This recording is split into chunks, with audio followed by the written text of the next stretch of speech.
Qu'est-ce que c'est les kanji, okurigana, flashcards? C'est ce que vous allez apprendre dans cette vidéo et bien plus encore.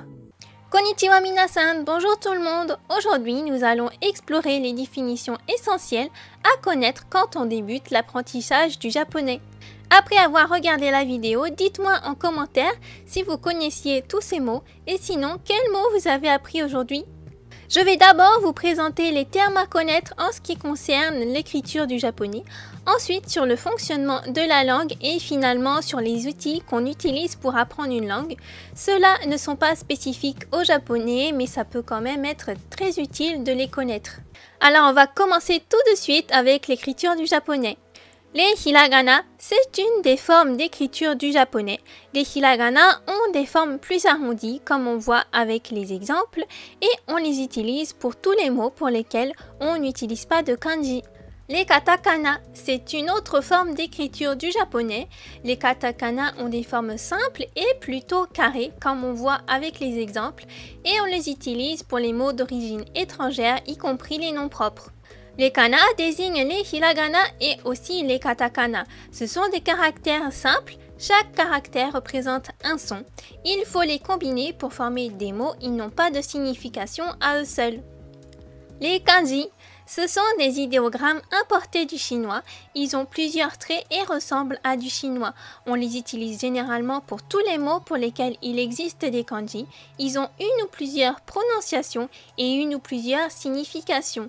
Contrairement au kana, les kanji indiquent le sens des mots. Voilà un exemple des différents caractères dans une phrase. C'est assez courant de les combiner dans une seule phrase. On voit les hiragana avec des formes arrondies, les katakana avec des formes plus carrées et les kanji avec des formes plus complexes. Les romaji, c'est la façon d'écrire le japonais avec notre alphabet. Ils sont basés sur la prononciation de l'anglais, donc c'est parfois difficile à comprendre. Habituellement, les japonais ne les utilisent pas pour écrire le japonais, mais ça peut être utilisé par exemple pour les noms de marques. Les furigana, on les utilise pour indiquer la lecture de caractères en japonais, souvent la lecture des kanji. Les furigana sont souvent en hiragana, mais ils peuvent être aussi en katakana ou en romaji. Ils peuvent être au-dessus des caractères ou à côté suivant le sens de l'écriture. Okurigana, ce sont des kana écrits derrière des kanji. On les appelle okurigana quand les kanji et les kana font partie du même mot. On les utilise souvent pour les verbes et adjectifs pour indiquer la conjugaison. Voilà un exemple avec la phrase de tout à l'heure. On voit les furigana au-dessus des kanji et les okurigana à la fin du verbe. Kunyomi, c'est la lecture japonaise d'un kanji. Un kanji peut avoir plusieurs kunyomi ou pas du tout. On utilise le kunyomi habituellement quand le kanji est tout seul ou avec des okurigana. Exemple avec le mot taberu qui veut dire manger. Dans ce mot, ta est une lecture kunyomi du kanji. Onyomi, c'est la lecture chinoise d'un kanji. Un kanji peut avoir plusieurs onyomi ou pas du tout.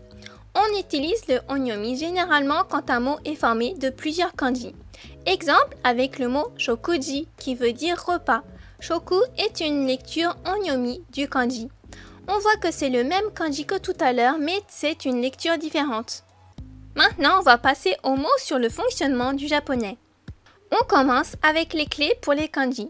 Ce sont des éléments principaux d'un kanji et qui peuvent donner des indications sur son sens. Exemple avec ces deux mots, laver et la mer. Dans ces deux kanji, on retrouve la clé de l'eau à gauche. Ici, c'est une indication sur le sens. Donc ça peut aider de les connaître, mais des fois les clés n'ont rien à voir avec la signification.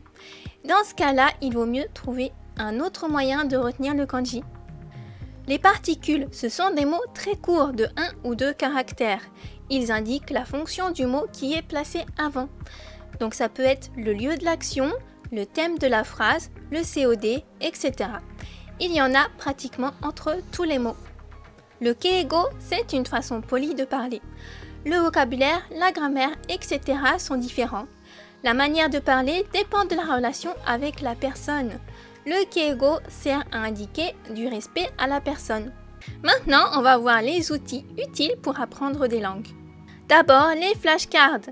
Ce sont des cartes où il y a d'un côté ce que vous voulez apprendre et de l'autre côté la réponse.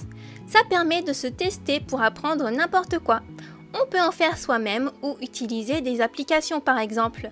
Je vous mets le lien de quelques applications en description. La répétition espacée, c'est une technique d'apprentissage qui consiste à se faire interroger ou à s'auto-interroger à des intervalles éloignés à mesure qu'on retient mieux un mot. Donc le mot revient de moins en moins souvent. On peut aussi le faire soi-même avec plusieurs paquets de cartes ou utiliser des applications. Souvent, les flashcards sont combinés avec la répétition espacée. Moyen mémotechnique, c'est un moyen qu'on utilise pour se rappeler facilement de quelque chose de difficile à retenir. Ça peut être une image, une histoire, une chanson, etc.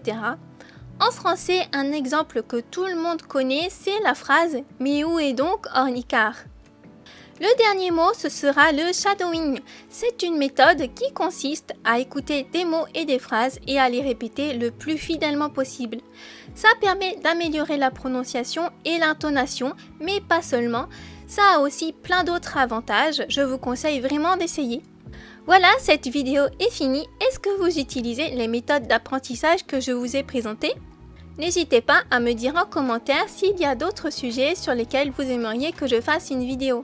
Si vous avez aimé cette vidéo, n'hésitez pas à mettre un pouce bleu et à vous abonner pour apprendre plus de japonais. Matane, à bientôt! Vous pouvez télécharger gratuitement mon guide de débutant pour apprendre l'essentiel à savoir pour commencer. Vous vous inscrirez aussi à ma newsletter pour recevoir tous mes conseils et en apprendre encore plus sur le Japon et le japonais.